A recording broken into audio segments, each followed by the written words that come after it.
Hey guys, my name is Max Van Kuiken, and this is part one of my Project Be Your Journal entries.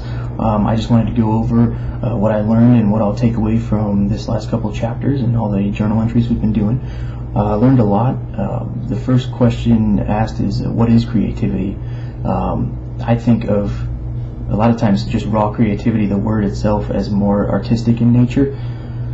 But I've learned in all this reading that it's not just music and paintings and artists and things like that. Specifically, it's got more of a everyday implication than I even thought about, which is kind of obvious when you do get into the nitty-gritty. But I was surprised with the book talking about just putting an outfit together, and I thought that was a great kind of metaphor for other higher order creativity. But putting like meals together and managing time and even hobbies and things like that really just kind of build and improve your creativity. Day to day, I never really think of it as creativity. Sometimes I just think of something as a pastime or, just something to pass, hobbies and things like that. But it's all creativity, and just took it for granted. I think about creativity myself more from a professional standpoint,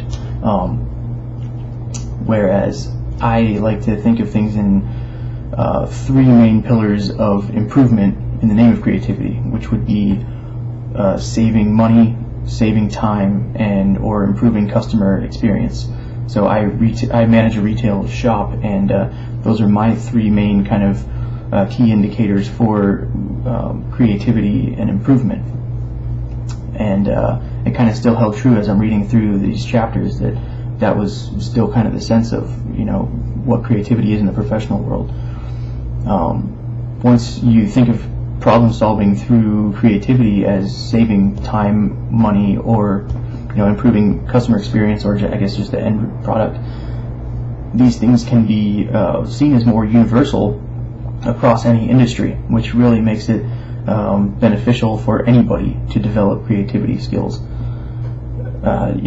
In the book, in the reading that we were going over, with the passage I thought was interesting was IBM interviewing the CEOs and finding that creativity was the most sought after ability for a lot of these candidates to have, which really made sense. It was kind of surprising that more than critical thinking, they valued creativity.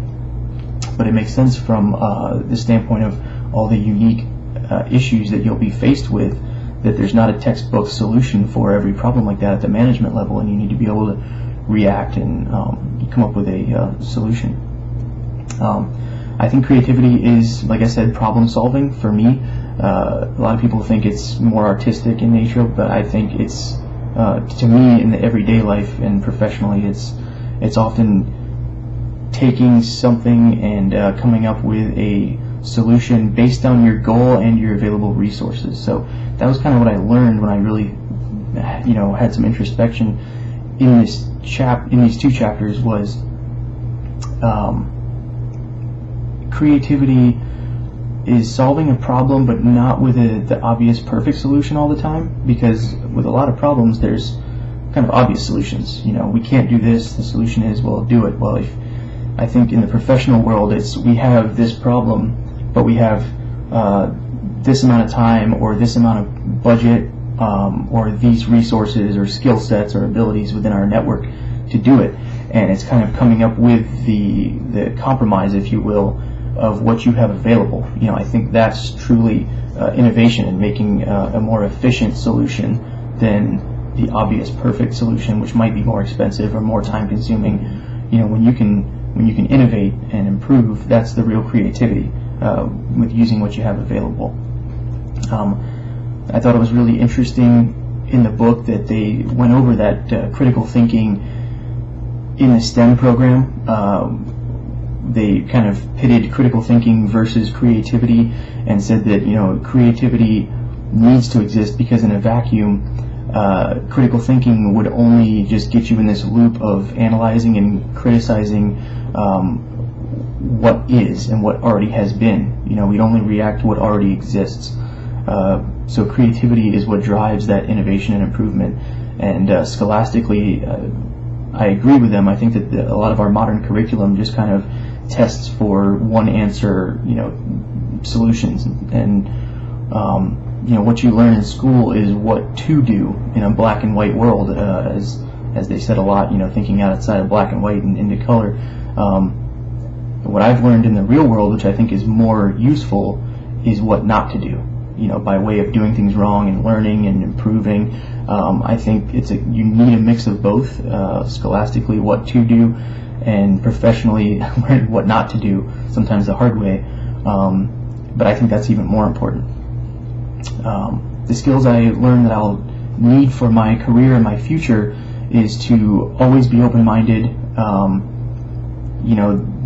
Your way isn't always the best way to do absolutely everything. You can always stand to crowdsource as much as you can and ensure the best processes are pulled from the widest pool of possible expertise. Be your own critic, and put in redundancy and checks if you can within your work to catch small things that can turn into big things, or just big things. Whether it's grammatical errors or operational or structural errors. If you can pull that review, or just that source new information from people around you, you're always going to improve your work. And I think that really staying open-minded professionally is the main thing I took away from this section that I will use professionally.